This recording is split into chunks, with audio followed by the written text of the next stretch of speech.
Welcome to an insightful conversation with the late Irrfan Khan, a celebrated actor known for his profound impact on cinema. In this 2015 discussion with Lakshmi Pratury, Irrfan explores the mesmerizing effect of storytelling, his personal anecdotes, and his undying love for adventure. Despite his passing in 2020, Irrfan's legacy continues to inspire through his words on embracing challenges, the magic of cinema, and the connection between storytelling and human experience. Join us as we pay homage to a remarkable talent whose stories and characters have left an everlasting mark on audiences around the globe. Right now, you're known mostly all around the world for playing the billionaire in the Jurassic World, and for Life of Pi, and for Lunchbox. But actually, and of course, all the awards you're getting all around the world, etc. But this is a 1988 Salaam Bombay film. It's one of the first films that you've done. Right. You've been doing this, but the recognition has come in maybe the last 10 years.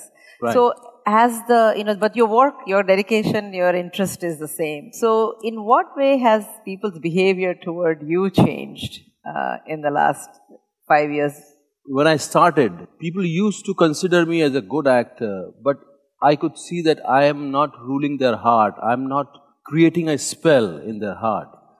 They are not carrying memories. They know that he's a good actor. They used to have a respect for me. But I could feel that they never used to carry that experience of my stories or my characters home. That was the main difference when I started getting my kind of stories, when I had the confidence to put my own interpretation to the characters. And then there was a kind of, world I started creating, and that started impacting people's intellect and their emotion. That was the time I was waiting for. Yeah. This is the Warrior film. So you talked about your turning point. In what way was this film for yourself a turning point? I was doing television, a lot of television, and most of the television was verbal drama. There was no behavior in it. It was mostly informative drama where you have to tell the audience what's going in your head, what you are thinking, everything you have to verbalize. Very literal. Literal. Yeah. Like, a housewife can be in the kitchen, but still if she's hearing the television, she could follow what's going on. She doesn't need to look at it, Okay. So that's interesting. Yeah. Okay. So that was a kind of limitation, and I used to struggle with it. Whenever I used to go for the shoot of these series, sometimes the producer used to get bugged. They just wanted me to, blurt out lines, as fast as I could, so that, they can save money in the editing, they can save money otherwise as well, They didn't want any kind of behavior. Even if sometimes I used to think that, this guy shouldn't look like this, it should look somewhere, somebody else. They used to dissuade me, because everything costs money. Right. So I was getting frustrated, and at that time, this story came to me, and at that time I felt how things sometimes follow you, and they give you what you are looking for. I was looking for a story where I could behave in that story, where I don't need to rely on lines to communicate. And this story came to me, and I was reluctant to go because the casting director told me there's a guy from London, and he's looking for a actor who can play warrior. Now I know my physicality, and I said, no, I'm not going there because he must be looking for a bodybuilder kind of person, and I don't fit in. He said, no, please go and meet him. And the time I entered the room, I had some feeling. I met this director, Asif Kapadia, and then we started talking, and then we kept on talking, and I had a feeling that there's something waiting for me here. Yeah. And then the process started. And at that time, I was also indulging myself in production. So whatever money I earned, I have already invested in some pilots. And they were supposed to be approved. So I did the shooting of this film for 2.5 months. And then there was a kind of a spell of this story. This is the first time I experienced what a story can do to an actor, how it grows on you when you are continuously shooting a story, or when you are, continuously dealing with that character, how that character, that story create a spell on you. And it becomes a part of your experience. It becomes real for you. And at the end of the shoot, my wife came to the shoot, and she was worried about the money which we have already invested in television. And she was saying, what do we do about that? And suddenly something said from inside me. I said, just forget it. Life is showing me some path. Let me follow it. I don't care how much money I put there. I know, I have seen production. I am not made to deal with that kind of life. I cannot become a producer where I have to think I have to think about money, how to save money. Where you have to tell your actors to talk fast so you can save money. Exactly. So that this film showed me a path, and I just followed it, and my life changed after that. Yeah. So do you find there is a difference between, maybe it's being too general, or is that the movies in the West versus movies that are made here, is when you work with Ang Lee to make Life of Pi, or is there a certain way of developing a character that's very different than when you work here, or is it just with the director? Like, there's one more thing of Maqbool, which is also another film. In the Indian cinema, that's one of the things that was really very powerful character that you played, or a powerful story. So is it that the particular director you get, or in the East versus West, are there different ways that we make films that make you an actor in a different way? See, there are a few differences, and they are very, very important differences. Like, sometimes in our industry, we are the center of the story is the image of the star, and all the departments serve that image. All the characters around him serve that image. The films which I do in Hollywood, there the center is the story, the power of the story. You can take anybody, from Tom Hanks to everybody, all the big stars, they are serving the purpose of the story, not the image of the star. So that changes everything, because all the departments are working towards communicating that idea, that story, and people bringing their own reflection, their own experience of their life to enhance that story, not about serving a particular image, or star's image. If you are not doing a conventional work, if you are not following conventional, storytelling, you are made feel guilty about what you are bringing in a newness to the craft. Right. Yeah. You are in pressure. Yeah. You are always like a threat. What is this guy doing? Why we are not being able to, either you should come and serve our conventional storytelling, or you are an outsider. You are creating a kind of disturbance. Yeah, I don't know if it's true or not just in acting, in about everything. I feel a lot of times here that you have to go somewhere outside and get the respect, and then you will get to do what you want to do here. Is that your experience? No, I think it's the audience which really felt nice about a person from their country getting recognition there, but not the industry. Industry only react to the business. If you do a business, if your film do business in the local market, only then you are recognized. Yeah. So they only react to business. That's sometimes it's a limitation for anybody. It's not an encouragement. So now we know you. Most of the people know you only through the characters that you play, which are most often very deep, very serious. So, is there a lighter side to Irrfan Khan? I mean, is there a goofy side to Irrfan Khan? Or are you your characters? I keep doing it, time to time, like Piku I did. Or, right, yeah. But I'm more drawn towards lighter side of life. You know, it's just that, you know, I didn't have choice. That's why I kept on doing all these films. Yeah. But I don't enjoy intense. but as a person, what are you? What's your idea of having fun? I am drawn to humor. I'm drawn to lightness, you know, not the usual intense stuff. You know, it bores me completely. You know, I run away. So if you weren't doing films, if you want to hang out with a bunch of friends and not discuss, like, you know, some storyline or something of that sort, what are the sort of things you like to do? Anything, you know. I like sports, physical sports. I love to play physical sports wherever. Sometimes, you know, we used to play, I used to have cricket bat and kites in my, you know, back of the car. Whenever I used to get chance, you know, we used to just go down and play. Yeah. Earlier, I used to, you know, I used to stop my car at the street and I used to play with you know, on Sundays in town, people play cricket on roads. Yeah. So I love physical sports. I love adventure in forest.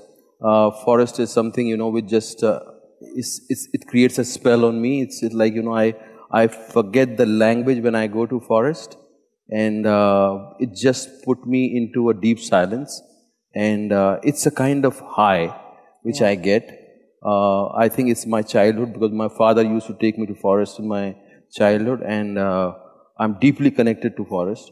But not the way conventionally people go to forest, where you are sitting in a vehicle and you are looking at the animals as an outsider. Oh, he's there, oh, there. I don't enjoy that.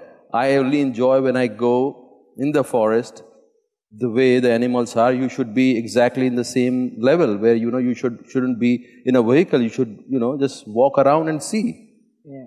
And that gives you an adventure, you know. That when you encounter an animal and you are equal, that is kind of experience which can't be matched. Yeah. You know. So and by chance, if you see the tiger at that time. But that was going to be my question, that what do you do? Yeah, I swear, that is an experience. Has it happened to you? Yes. So what happened? You will feel that, you know, your knees are, you know, they are made up of water. And that is an experience. Yeah. And but has it happened to you when you went in a forest walk? Many so times. Tell me about it. What happened? There are some buffer jungles, you know, buffer forest of Jim Corbett. Right. I don't want to tell the exact location because of, you know, so many things.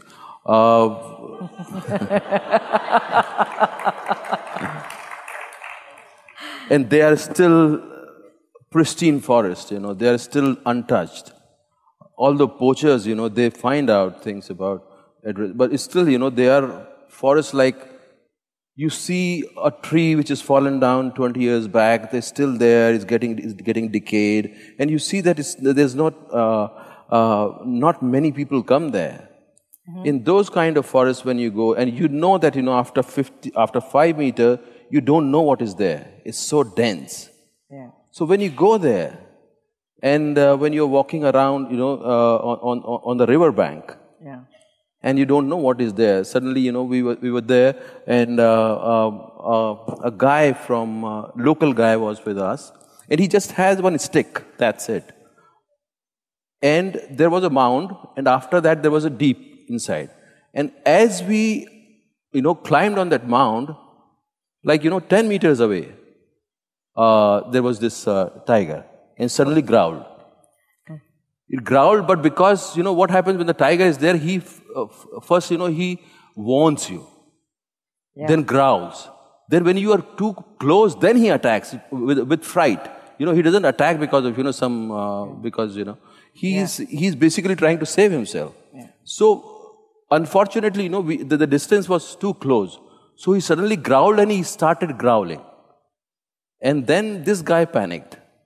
The guy who was with us, the local guy, the expert. Panicked. Yeah, expert. He panicked and he started growling at him. Oh. And he growled in a, you know, he just shouted desperately because he knew if you know, this is something, you know, we have gone, you know, we have crossed the limit. Too close for comfort. Too close. Because we didn't know. And then suddenly, you know, he backed up and he went away. So is that the answer? You have to start growling if you see. I think you have to. You shouldn't go. Yeah, you shouldn't take away your eyes, and you have to face him. Yeah. And so did we make all of you start growling, or it just? No, we didn't. No. He's the expert. He just growled, and we were just watching. Just watching, and after even for 6-7 hours, it was a kind of strange blood pressure which was going on, and So did you go back again into such a forest, or? Oh yes, and also because it's a most beautiful and most shy animal. Yeah. It's such a beautiful animal. You have to see it in its and it doesn't disturb. It's when a human being starts disturbing the forest, he goes away. Right. He lives in a forest which is pure and pristine. Yeah. When you start doing manipulation in the forest, he leaves that forest. Yeah. He's such a shy and beautiful animal. Yeah. So Irrfan, what's next for you? What's your next movie, or are you going to buy a sports team, or what what's next for you? I want to play first. I don't know how to own a sports team. I would love to play. We can play here right now. What would you like to play? Soccer or what? Yeah, soccer. We call football here. Yeah.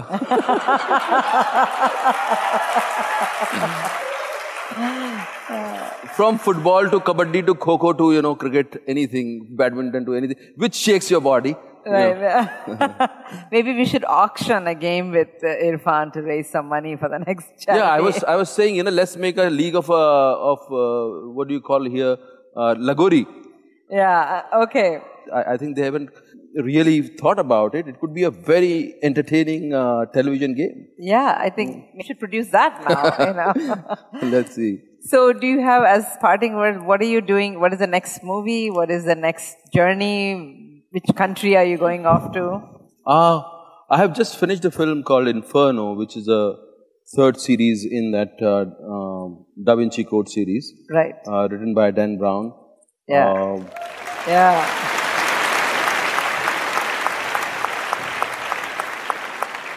And I happened to work with a fantastic team. I had a great experience doing that.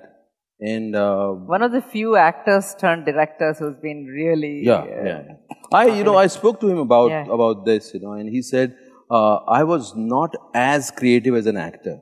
Yeah. That's why, I stopped doing acting. Because I could see that I'm not adding creatively to the craft. Mm-hmm. And, the kind of story he has told, it's excellent, outstanding. Yeah. And the kind of human being he is, it's a pleasure to be with these kind of people. Yeah. Yeah. So, and after that, are you taking rest for a bit, or are you off to the next film? No, I'm still. See, the thing is, at one point of time, I started my career as an actor because I was looking for acknowledgement. First, I was looking for acknowledgement from my mother. When I didn't get it, I started looking, outside of my, surroundings.